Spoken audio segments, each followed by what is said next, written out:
No good. Make sure the youths are on there.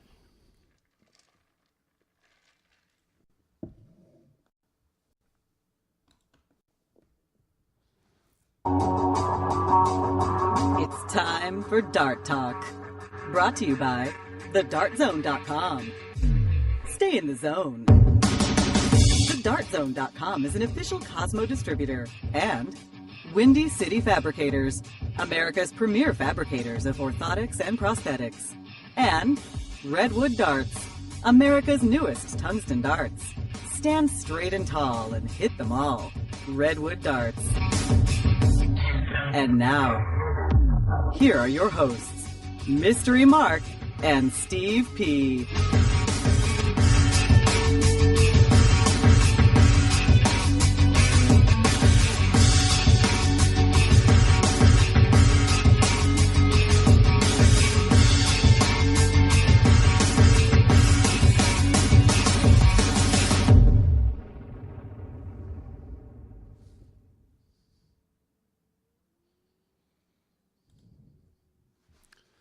Okay, welcome to Dart Talk. Howdy.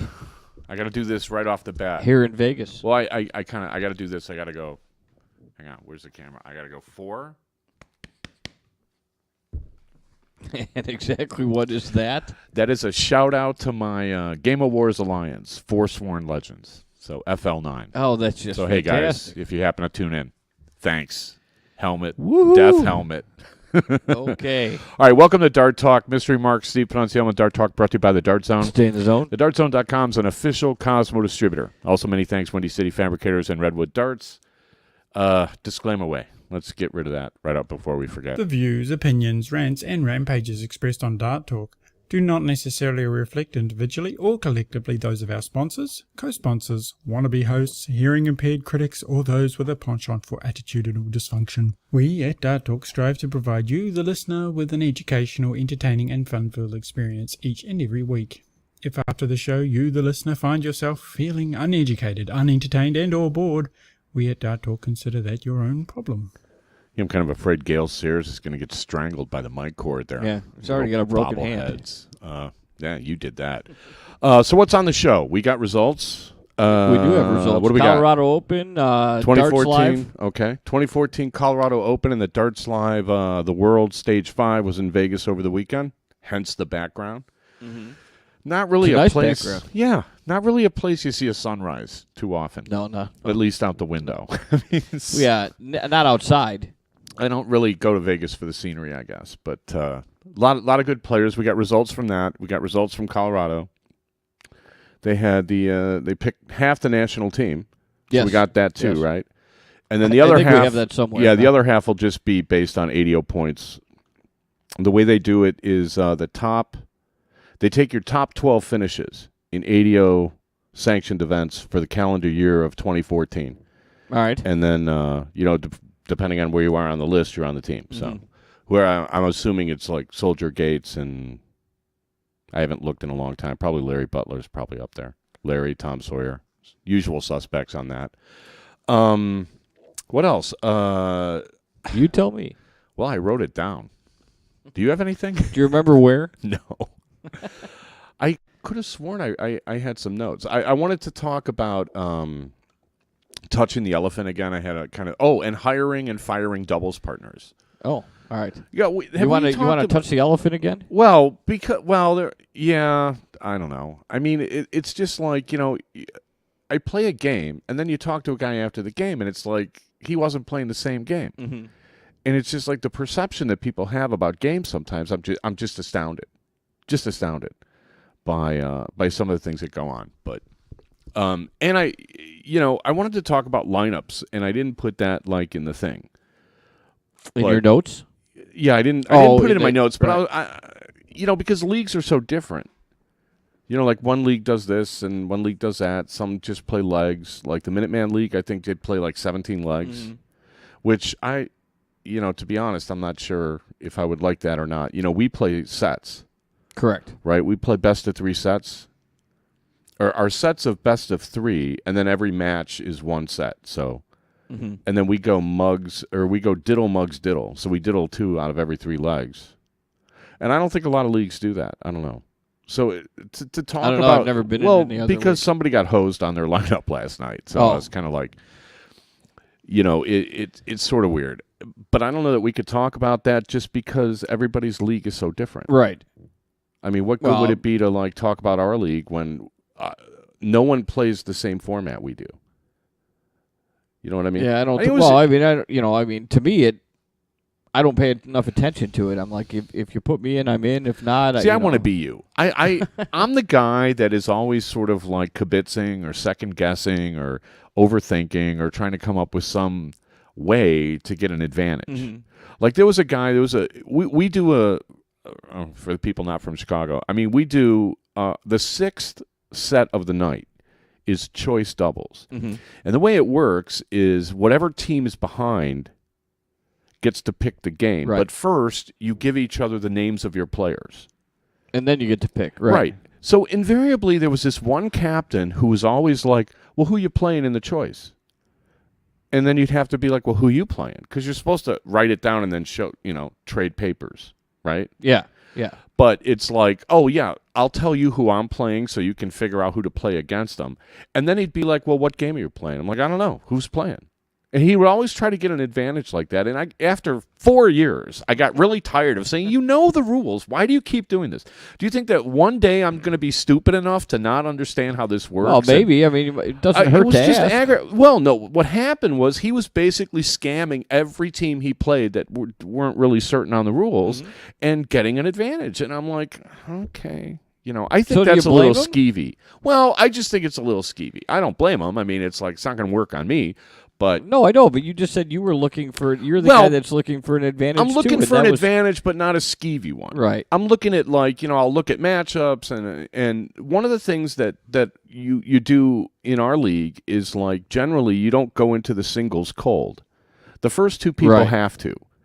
Like we start out with a 501 singles set and then a format double set and then a 301 singles set and then you have to have 4 different people play those 3 matches. Right. That's how Windy City and Chicago works.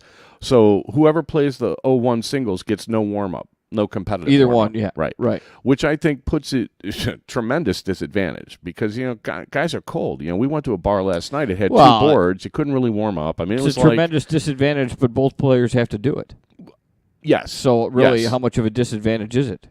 Well, it kind of depends. I mean, if the bar's only got 1 or 2 boards, you got to get there early if you can. Right. If you want to. If you can't warm up. Look, most league players don't warm up properly anyway. I would say 98% of the league players I see, their warm-ups are just sort of like disorganized, sort of like, they're getting mentally loose. I don't know that they're dialing anything in, right? So I waited 10 minutes yesterday to play a match.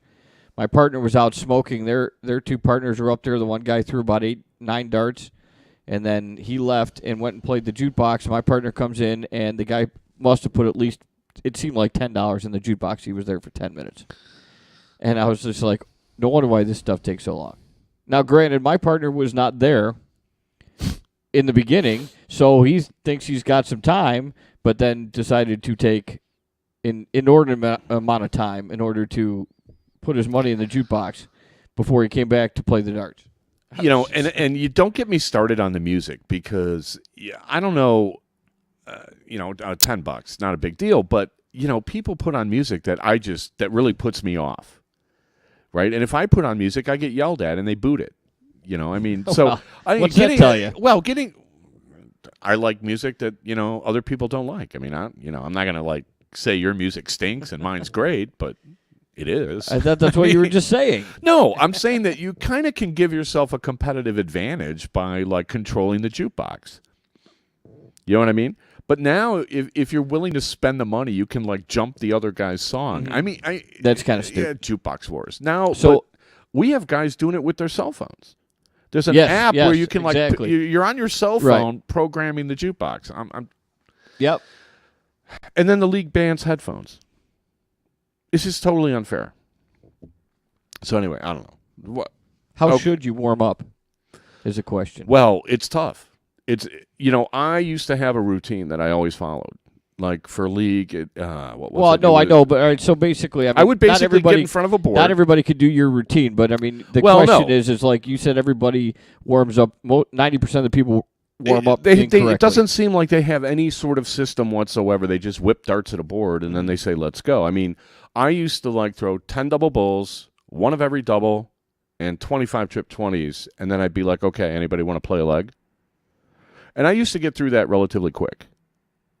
You know, as soon as you hit one double, you move on to the next one. So, I mean, generally, it didn't take more than, I don't know, 15 rounds or something. I usually get 2 out of 3 on a few of them. So, and then the What bullseyes happens tend to if you fly don't? in.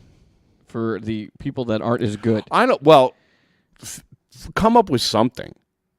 Like if you're a 301 player, hit 10 of whatever you're doubling in on, and then throw some at the trip 20. Mm-hmm. If you're a 501 player, throw 3 at your favorite double, 3 at your second favorite double, 3 at your third favorite double, and then go like pretend you're on 40 and take it out, pretend you're on 50 and take it out, pretend you're on 48 and take it out. Just start working on your finishes, and then start throwing at some triples. Mm-hmm. I mean, assuming you don't have much time, come up with something, and you gotta it's maybe touchy-feely, and you gotta see what works for you, right, as a player. But you should have a plan when you're warming up. I don't think just throwing at what you feel like gets you ready to play where right. you have to hit what you have to hit. You know what I mean? This whole, I feel like this and I feel like that. I dismiss that out of hand entirely.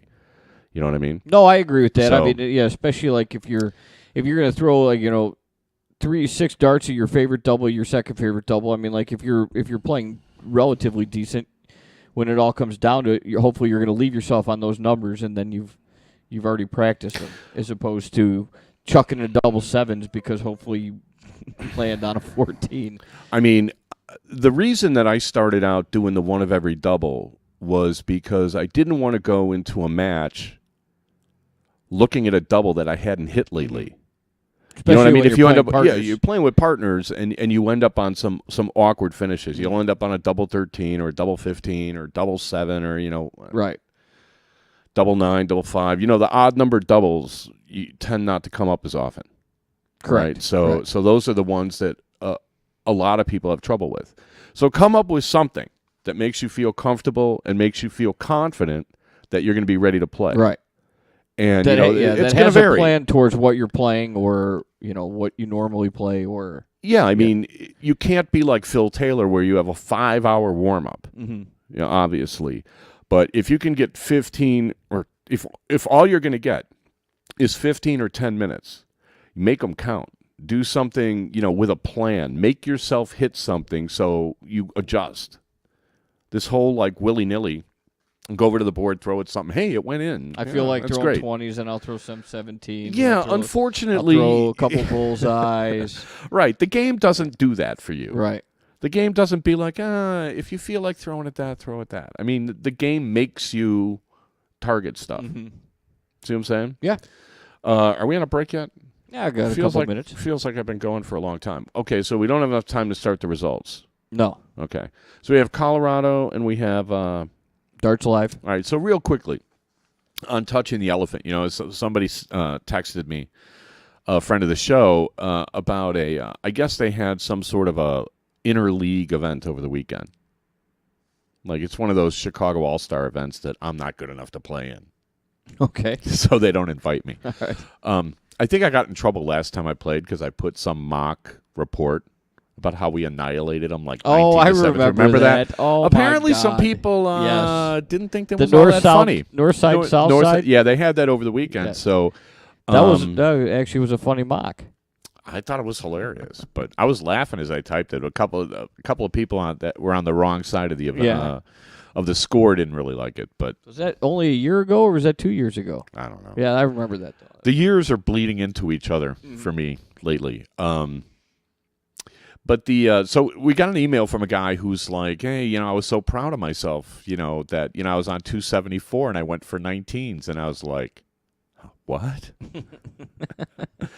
So it turns out that a friend of mine had told him, well, on 274, you start 19s. And I'm like, And the reason is, well, I asked him last night and he explained it. See, the idea here is that you need a 104 to get to 170, which is a trip 20, a fat 19, and a bull. Mm-hmm. So it begs the question, well, why are you starting on the 19? Yeah. Because if you trip it, you still need another triple. Right. No, you don't, actually. You Well, can go bull-bull.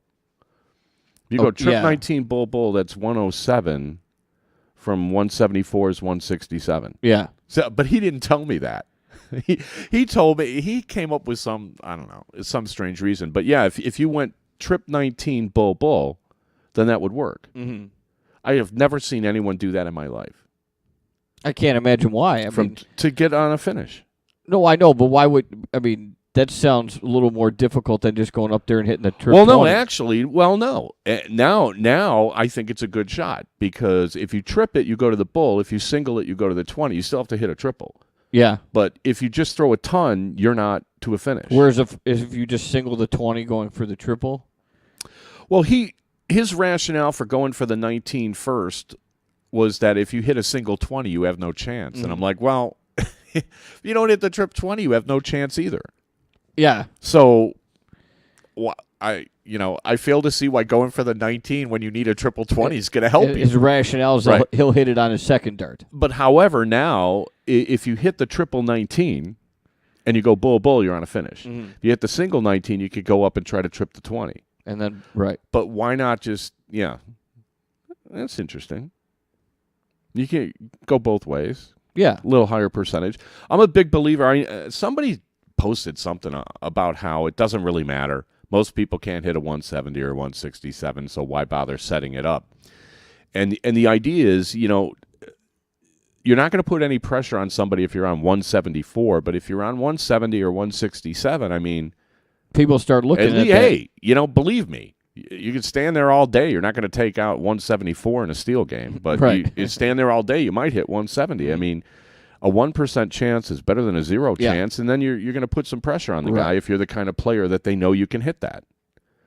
Yeah. Right, and if absolutely. you've played long enough and you're at like a good amateur level, you've taken Well, out I big don't. outs. I mean, I think that goes along the same lines of his. And I told a guy yesterday, and he's just first year in the league. We played against him, 5 weeks the ago. young guy, he's a nice guy. I know him. I met him. And I was chalking, and he had 68 with 2 darts left in his hand, and he throws it to triple 20, and With how many darts? 2. Oh, And our team is at Yeah, 74. we're not for that. Yeah. Yeah. And so, and I just, I went over to him and I said, hey, can I give you some advice? And you don't have to take it if you don't want to. But my point is, I said, You're so nice. I know. My point is, so I said, you really need to give yourself the best chance of winning. And by hitting at 18, you have a third dart at a bull, or Right. double bull. I said, if you don't hit the triple 20, you've got a dart in your hand that does you no good. And my point is, it's the same concept. If you leave yourself 174 instead of 170, 167, you have no chance. Whereas at least you have a chance. At 1% chance, like you just said, is better than no chance. And it's the same concept. If you're going to leave yourself, if you're going to be smart enough to throw at the single 18 to leave yourself a double bull, why wouldn't you be smart enough to leave yourself 170, 167? Yeah, it's kind of weird, but it's kind of funny how the information, how the hand and mouth thing goes. Yeah. It's like if you get it wrong from somebody and you don't realize it's wrong, I mean, when are you going to get clued in? Unless you listen to our show. All right, there you go. Okay, we're going to take our first break. We'll be back in a minute. You're listening to Dart Talk with Mystery Mark C. Pronunciaman, and we will be right back.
The views and opinions expressed on Dart Talk are those of the hosts. They in no way should be misrepresented, misinterpreted, or made to claim that the universe is against you, your family, your city, or the darting community at large.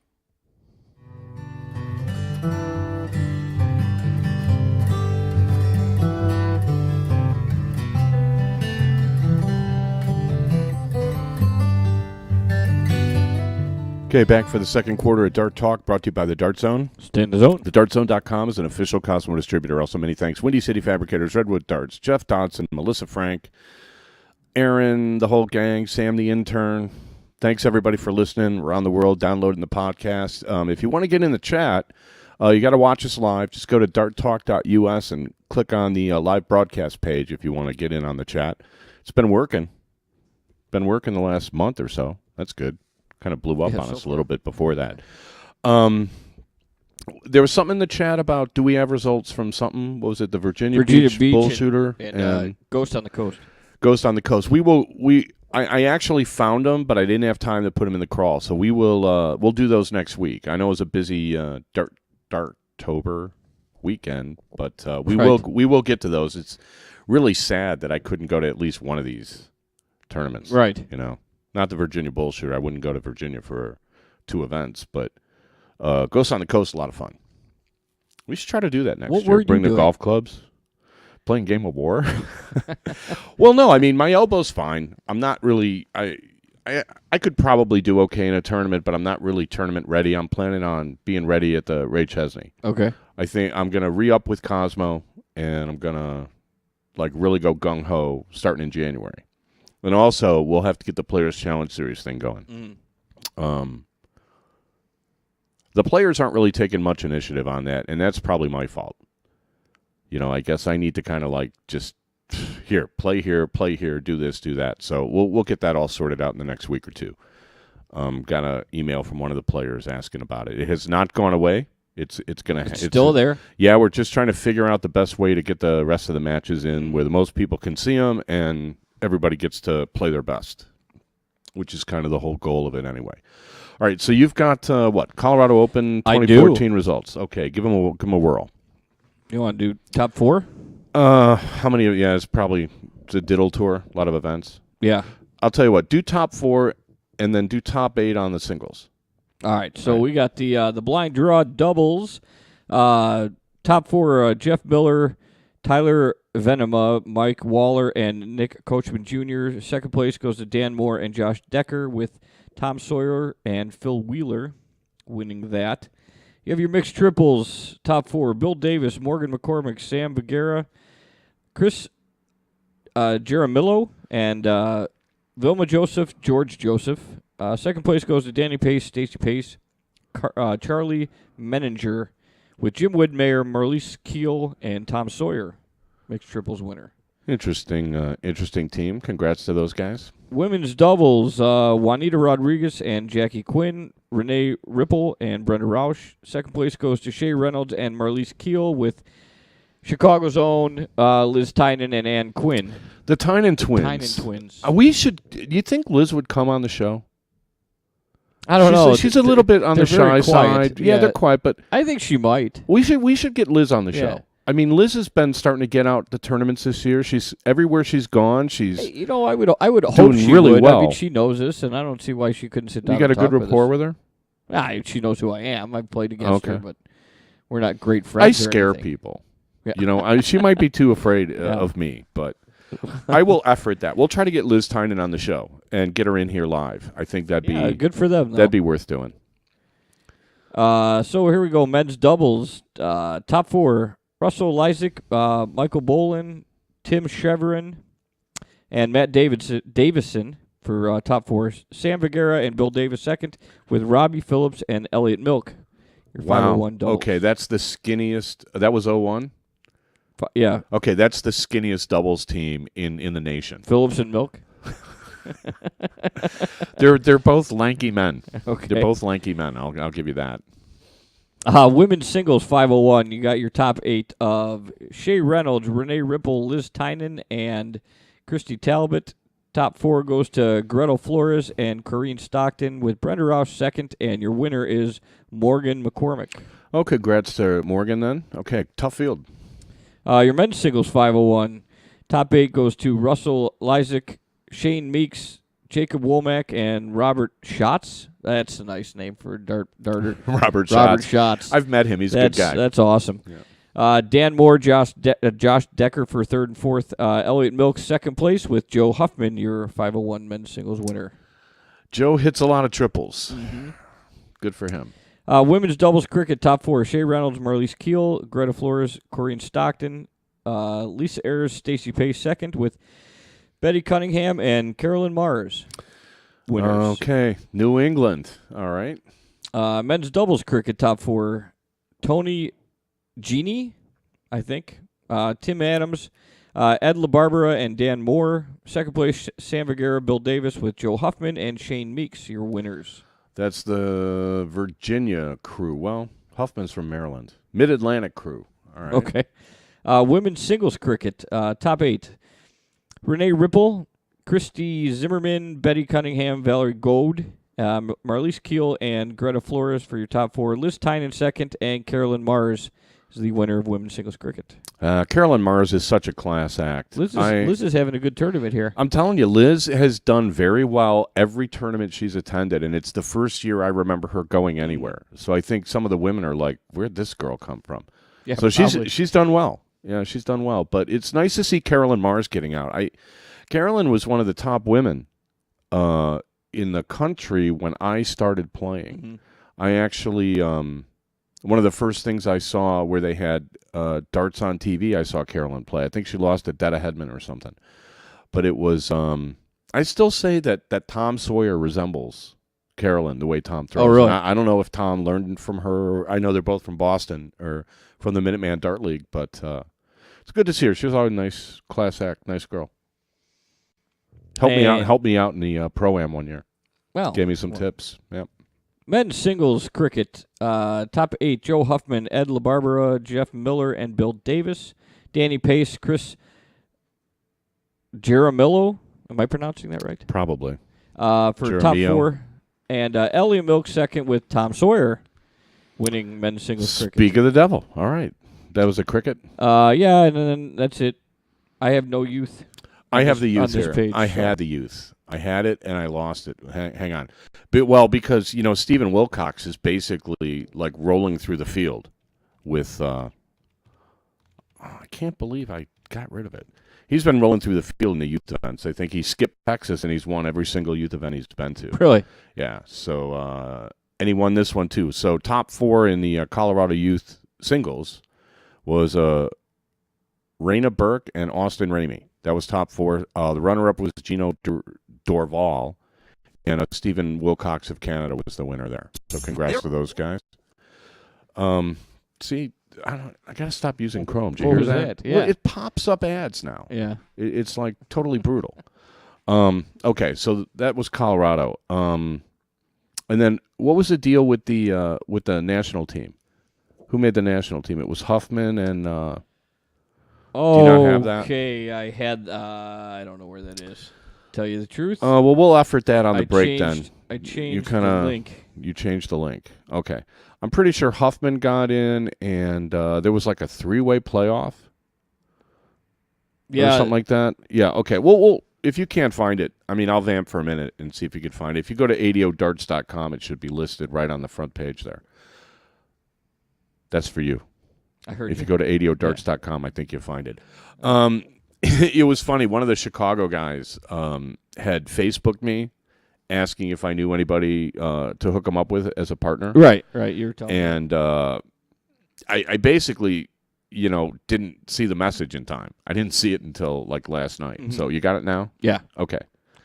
Huffman, Van Loan, Ayres, and Cunningham make first half of World Cup team. Okay, so Joe Huffman and Jerry Van Loan are on the World Cup team, and for the women, it's Lisa Ayres and Betty Cunningham. I'm sure they're stoked. This is the one that's supposed to be in Turkey.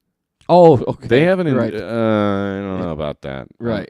No way on earth I want to go. Jerry Van Loan's funny. I mean, Jerry Van Loan doesn't really go many places, but when he shows up, he tends to do really well.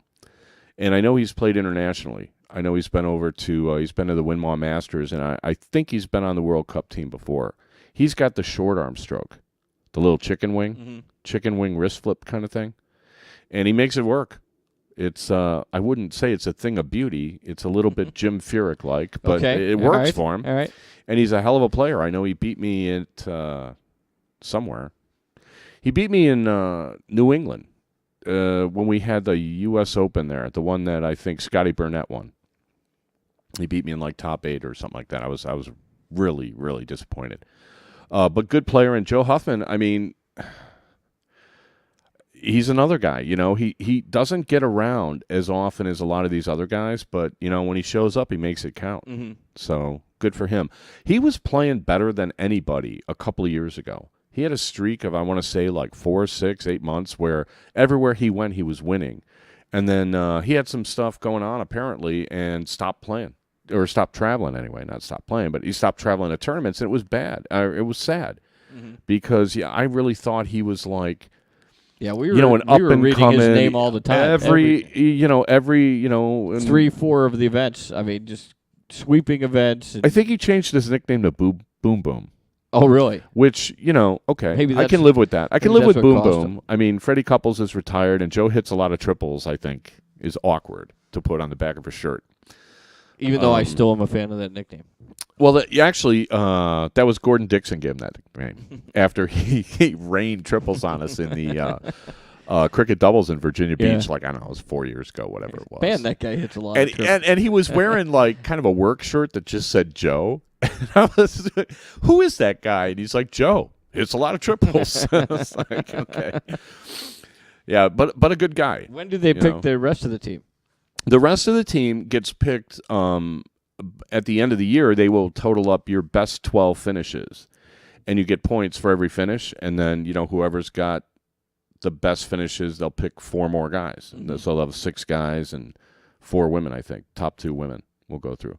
So if you look at the ADOdarts.com, if you look at the national rankings, just assume whoever's in the top 4 are going to be the ones that go. I'm pretty sure it's 6 men and 4 women. Wasn't it that way last year? Or was it? It was Robbie, Larry. No, it's only 4. So they'll take the top 2. Yeah. It's 4 and 4. 4 and 4. 4 and 4. So if you look at the ADOdarts.com, just look at the top 2. It's probably Soldier Gates and Larry Butler. I would Most think, likely those will top be the other 2. And then I have no idea for the women who's up there. I don't really pay attention to the ADO rankings. It's a personal choice. Okay. As a talk show host, maybe I should look at them. Maybe, but I could, like, Sam the intern. We can could do direct you towards. Have Sam the intern do it. Yeah. Okay, so those were the results. Where are we on time? Now we're about due for a break. All right, we'll do for a break. We'll come back. We're going to talk about hiring and firing doubles partners, and also the results from Darts Live. Correct. Listen to Dart Talk with Mystery Mark Steve Ponziemon, and we'll be back in a minute. This will be a quick one.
Dart Talk agrees to adhere to the Geneva Convention in treating fairly its prisoners in their war against lackluster darting administration and behaviour.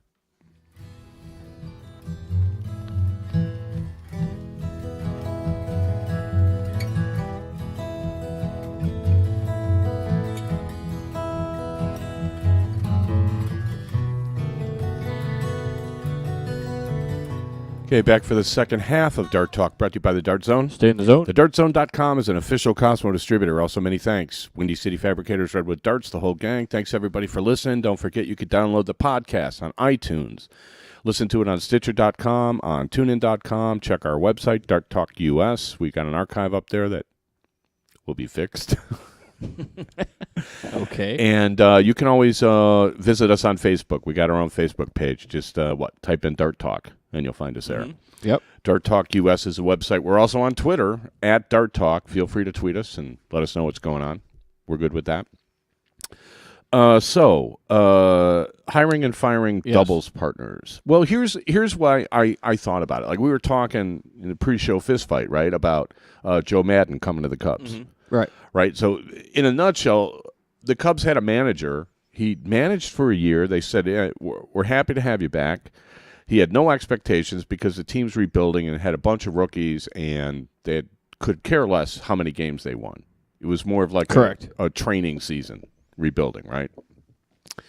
They wooed this guy. He had a prior relationship with the general manager. They go out to San Diego. Hey, we want this guy. You speak Spanish. We have Latin ball players. La-di-da-di-da-di-da. Sign up. Here we go. Go Cubs. All of a sudden, Joe Madden is like, yeah, you know what? I want to look for a new job and see what I'm worth. And before the words were out of his mouth, the Cubs were knocking on the door of his RV. They literally flew to if I understand this correctly, they flew to San Diego, told their manager, we're going to go talk to this guy about your job. Then got on a plane, flew to Pensacola, knocked on the door of his RV because he was on some cross-country trip. Really? And they sat like in lawn chairs outside his RV talking baseball.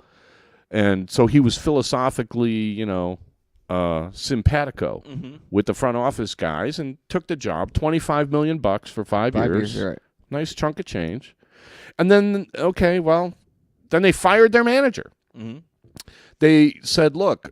They still have to pay him, though. Well, yeah, they're still going to pay him. And they said, they offered him a job in the organization if he wants it, which as a jilted lover, he would not take, right? I mean, and they basically said, look, it's a question of either our loyalty is to Rick Renteria, to one man, or to the organization. And it has to be the organization. Well, it has to be. But at the same time, I mean, it's like, can you imagine telling your wife, hey, Brooke Shields just got divorced. Do you mind if I ask her out? And if it doesn't work out, I'll come back to you? It's a little different. You're not an organization. It's a mess. It was really messy, and it's not very Cub-like. No, the Cubs traditionally would no, hey, sorry, we got one. They're joining the ranks of wanting to win. So they're pragmatic, doing whatever they can. Pragmatic ruthlessness is what you're talking about here. And that's what happens. It's kind of funny because we play doubles all the time. And so okay, what put this in my head was this guy asking, he sent, I didn't see it in time, but he's like, hey, can you know anybody looking for a partner in Colorado? Yeah, well, okay, I could have asked around, but it's a guy that plays, 2 tournaments a year. He's not a bad player, but he's not like a tournament player. So what am I going to do? Like call up Jimmy Widmer and say, hey, Jimmy, you need a partner? There's some guy from Chicago that's looking. I mean, that's not going to fly. And if he throws bad, I'll. Well, it's like I can't really hook up people that I don't know that well. You know what I mean? True.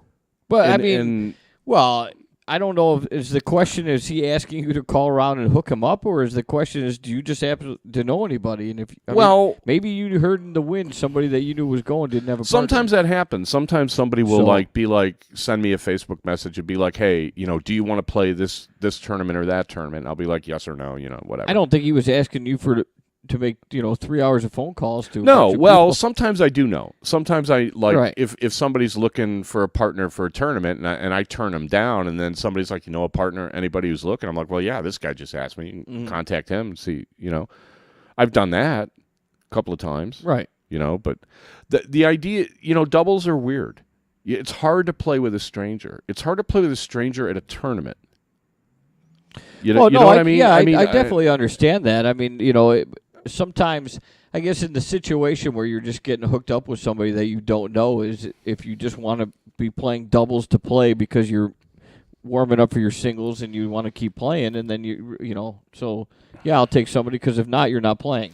You're going up You know what I against. mean? Well, I know, but you're going up against the top players in the country who are comfortable playing with each other. Although I saw a couple of odd pairings there, But I mean, you look at like Shane Meeks and Joe Huffman. Those guys have played together before. What was Team Thin?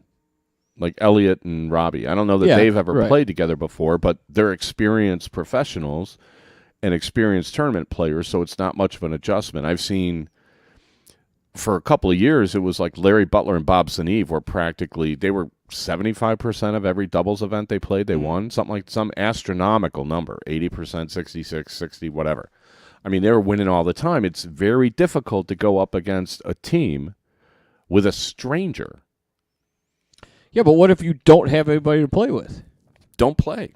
Okay. It's doubles what if anyway. you want to play? The world. Well, okay. Then play. I mean, You can't. If you can't have split yourself in half. Well, no, I mean, it's like you don't have a doubles partner, so your choice is take whoever's available when you get there or don't play. I would say don't play. I mean, the notion somehow that you should play every single event in a tournament is lost on me. Most of the pros won't play the Friday night draw because they're up too late. And then they're tired for Saturday, and that makes them tired for Sunday. So why blow your whole weekend for one event? So the Friday night draw, generally, a lot of pros don't play it. Some do, but the majority of them don't. Same with the Saturday night draw. If you've been playing and doing well, where you're playing match after match, event after event, and then you're going to play a draw at 9 o'clock, forget it. You're going to go get something to eat and get some sleep. Plus, Sunday's a travel day for a lot of people. I mean, the tournaments where, and you saw the drop-off it was like 30 less guys. They had a 30% drop-off in the cricket singles. Hey, I mean, that's actually not that bad. I've seen 50% drop-offs. People got to bail on Sunday. At Stanford, every year I went to Stanford, guys were like forfeiting in top 16 because they got to go catch a plane because they got to be back for work on Monday. How many vacation days, sick days you're going to burn? I mean, so it's kind of weird, but I've had people asking me about doubles and stuff. Now, the last few years, I've managed to, play a number of tournaments with one guy who just so happens we see the game the same way. I got really lucky with that. That's weird. Well, that's a hard find. To be honest with you, you explain stuff to amateurs, and sometimes they don't get it, but they don't want to admit that they don't get it, so they come up with some other, well, that's stupid. Like, really? Okay. Based on your vast knowledge of darts where you've played in one bar? Right. And you know better than everybody in the country. Okay, I get that. It's fine.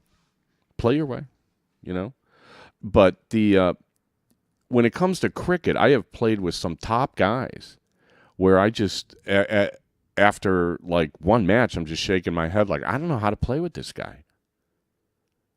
I don't know. And subsequently, it makes me uncomfortable because in 01, it doesn't really matter. In 01, it's like either you trust you need a partner that you need a partner that you trust can hit a double. If you're playing with somebody that you have no confidence he's going to hit a double, then you're in big trouble because you're going to end up putting more pressure on yourself. Of course. Right? So the trust factor, how do you have that with a stranger? I mean, it just can't be done. Right? So, well, you trust him until all of a sudden he whiffs 9 in a double. Then you don't trust him anymore. Oh, so you go into it trusting him? Sure, why not? Why would you put yourself in a downward spiral to begin with? Well, it's not downward spiral. I mean, the notion somehow that you're going to give them the benefit of the doubt. I mean, I know a lot more people can miss doubles than hit them. So Sure. giving him the Well, why benefit would of you the put doubt that- that he's going to, But you're automatically putting that pressure on yourself right away. That self-doubt, not self-doubt, but the doubt that your partner's not going to hit anything, so you put pressure on yourself to do better. When if you just went in there and go, well, I mean, he's going to hit a double, and then if he doesn't, I played with a stranger at a big event a couple of years ago, and he was a pretty good player. I think he was born in Canada, but he was based in the U.S., and he absolutely stunk his first 3 darts. And I was just like, oh, you got to be kidding me, really?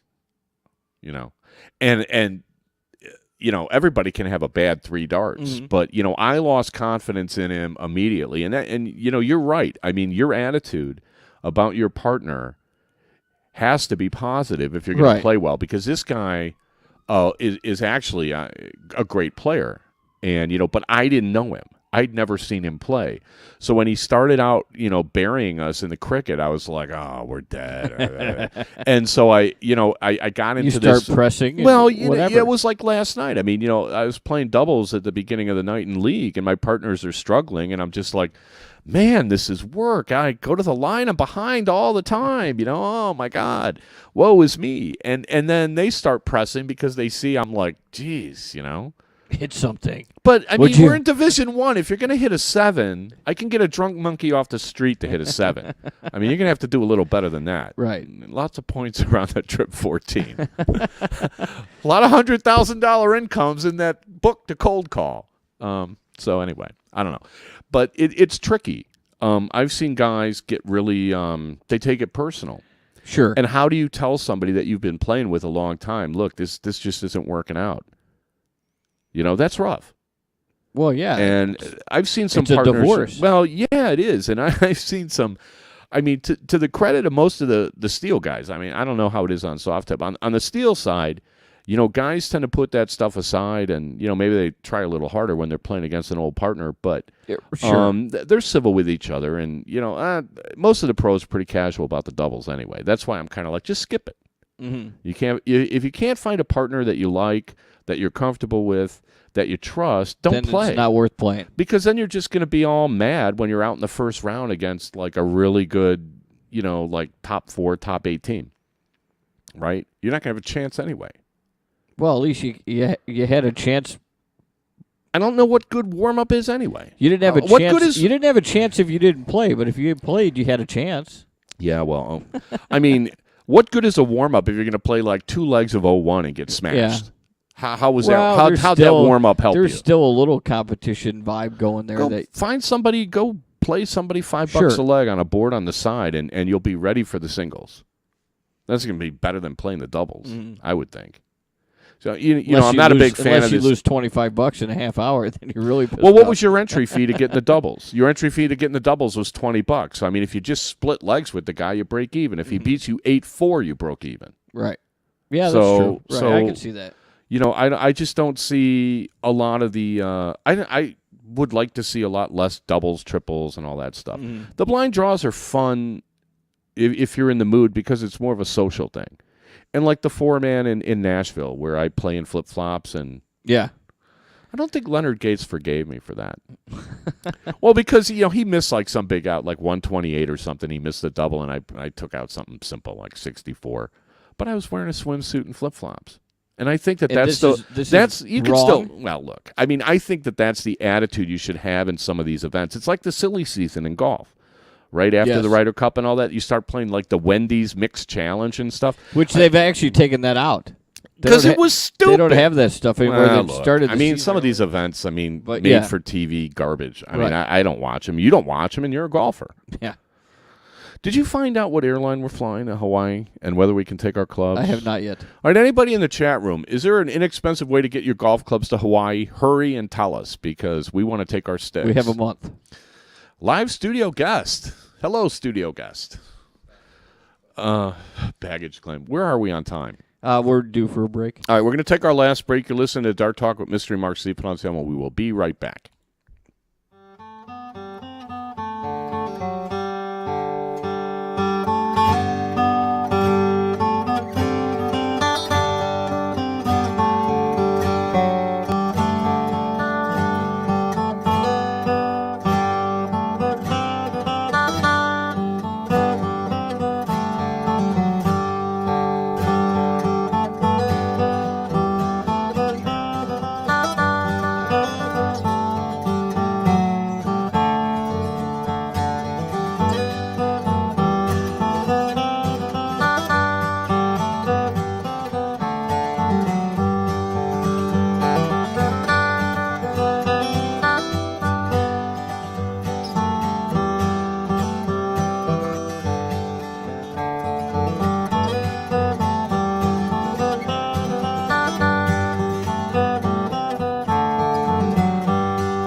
You are now and forevermore warned that you consume this show at your own risk, and that Dart Talk cannot be brought to justice in any court or by any government, including and not restricted to the grand spaghetti monster of the Triple 20.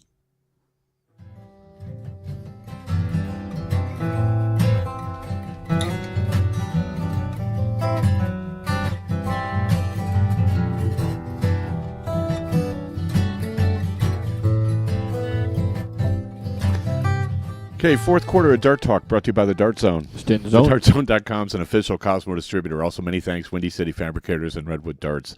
I like that bumper. I don't know. I'm still trying to figure out what chords I played. Swear to God. Thank you, Jeff. Okay, so we got the results from the Darts Live. Somewhere. The World Stage 5 in Vegas, hence the background. Sin City. A good showing by the Americans, I would think, overall. Well, okay. Spoiler alert. You want to just start reading them? Sure. Okay.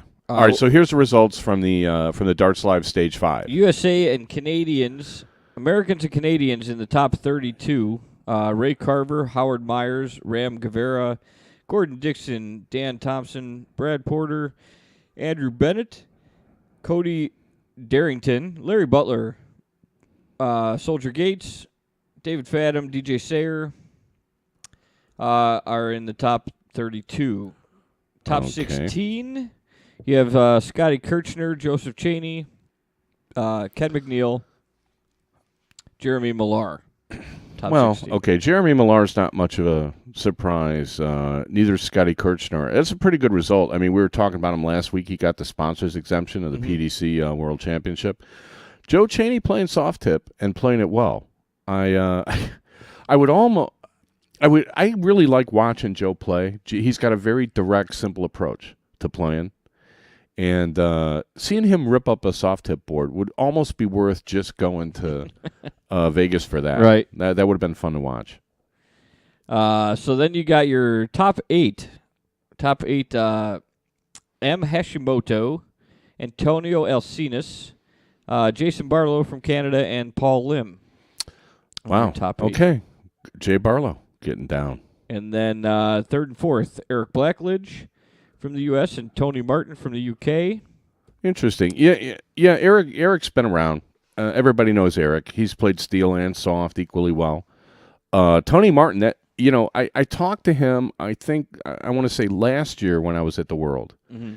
And he's an interesting guy. He's a UK guy who was like kind of a youth champion before they had like all this stuff for youth now with the PDC and all that stuff. And he got caught up in the BDO PDC thing and just decided to play soft tip, and look at him go. Right. So congrats, Tony. Nice showing. Second place goes to Darren Young and Boris the Creature. The Creature. Kreechmar From Croatia. Is your winner. Yeah, unfortunately, I didn't get to watch that match. That's a lot of poundage. That's a couple of big fellas. Yeah. Darren. I mean, and Boris is honestly, of all the dart players, I can only think of two that are bigger than Darren, larger guys. One is Big Dog, and I think the other would be the Creature. And I'm going to have to check that match out on YouTube because Darren came, one match away from going 2 for 2. Yeah. Because he didn't play any of the earlier stages. So somebody had posted something on Facebook like, who's the best soft tip player in America? And they were like saying this the guy, that guy, this guy, that guy. And I was like, Darren Young. I mean, and they had left him out entirely. And I was like, I watched Darren play at the Bullshooter. I would go to the Bullshooter in Chicago sometimes just to watch because I don't want to play. Mm-hmm.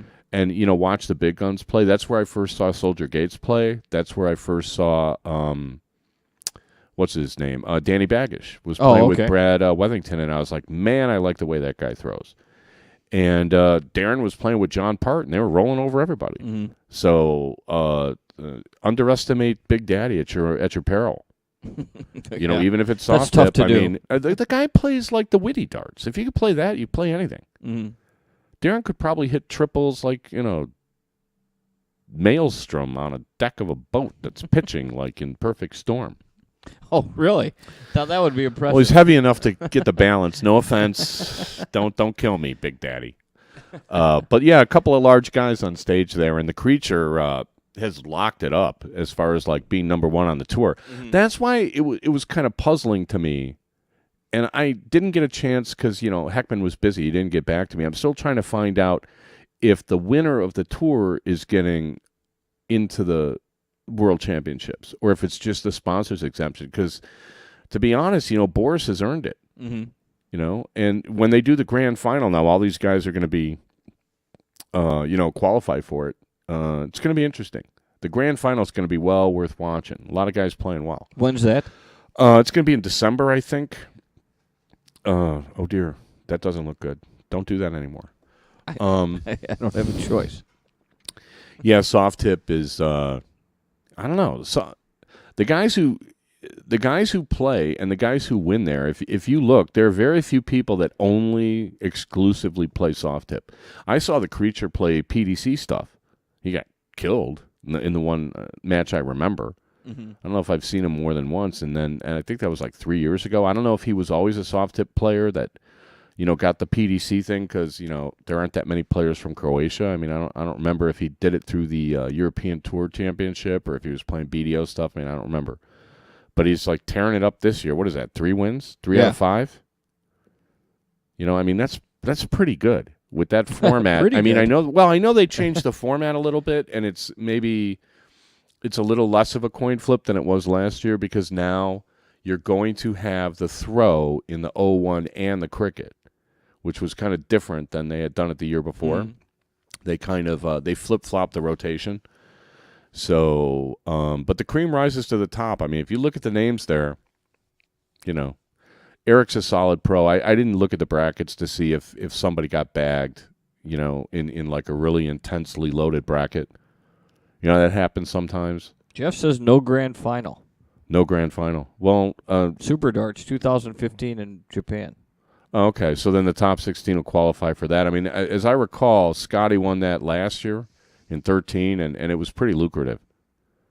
And I'll tell you that the dart tournaments they do in Japan, man, the stuff they put on the internet is pristine. Mm-hmm. I mean, it's good to watch. It's good viewing. Do it on an iPad or something. I mean, it looks fantastic. Telling you, man. I'll have to check that out. I don't know. Darts in high def, man. I mean, the PDC's coming. Are we going to do picks this year for the World Championship? Oh, why not? Do that? Sure. Okay, and then also we're going to have to start taking nominations. If you guys want to nominate someone for Player of the Year, what are we going to do? Yeah, we're getting to about that time. Yeah, it's November now, and there's not really much left. Right. For the year. Plus, we're going to miss a show in December, and so, we need to... We'll need to take get on the nominations. ball on I'll that. tell you what. If you want to nominate someone for Player of the Year, Men's Player of the Year, Women's Player of the Year, Most Outstanding Player for the men, Most Outstanding Player for the women, and Newcomer of the Year, Right. email them to darttalk@gmail.com, and we'll start going through them. Mm-hmm. Probably we'll announce it. We'll do it in December. If we're going to be off the first week of December... Then the second week of December, we can do the outstanding players. Third week, we could do newcomer. And then the last week, we could do player of the year. I'd like to see, I mean, it stinks because... Didn't last year we just we got behind and we weren't announcing them until the middle of January? Did we? I think so. Really? No. Did we? We got behind and didn't... Oh, yeah. No, Us? we waited to Us? see... No, I think we waited to see how Darren would do in the World Oh, Championship, is that but what it I was? thought we did it in December. Yeah. Well, the only We will problem. try. Well, the only problem is Widmer is going to play Lakeside in January. So too bad, so sad. I mean, if he Well, that's wins, if he wins 2015. Lakeside, he could be the 2015 Player of the Year. Right. If he does something It's like- else. Actually, if Jimmy Widmer wins Lakeside, he could put his darts away for the year and be Player of the Year. I Right. can't see anybody really topping that. Yeah, exactly. No offense to anybody in particular. None intended, anyway. Yeah. If you want to take offense, People will I don't take really offense care. whether Yeah, they feel want- free. Yeah. That's why we have Sam the intern Right, for all the exactly. complaints. Again, if you have complaints about the show, Sam the intern at internsareus.us, and Sam will take care of you if he's not too far behind on his homework, Right. which is the rumor I'm getting lately. He's spending too much time doing the internship. I don't falling know. Maybe behind on he's his- getting so many complaints he's getting behind on his homework. I hope that isn't the case. That's all I can say. Thanks, everybody in the chat room, for chatting with us. We'll hang out in the chat a little bit, but we got to go. We will be back 8 o'clock next week. Correct. 8 o'clock on Wednesday. And we will get, I promise, results from Ghost on the Coast and, what was it, the Virginia Bull Shooter? Yes. Yeah, we'll have those for you next week. And we'll update the crawl, and, maybe I'll get off Game of War a Don't little promise. bit. You should just say we should. Just say we'll try. I wouldn't say I promise. My little forsworn salute. Because your game of War might It's crack. supersede. Game of War is crack. No one Supersede play it. You'll the never promise do that you anything just else. made. You'll be fired from your job inside a week. You'll just be one of these people that stares at their That's cell a phone good thing you for don't have one. 18 hours a day. All right, thanks everybody for listening. We will Dart talk to you next week. Y'all take care.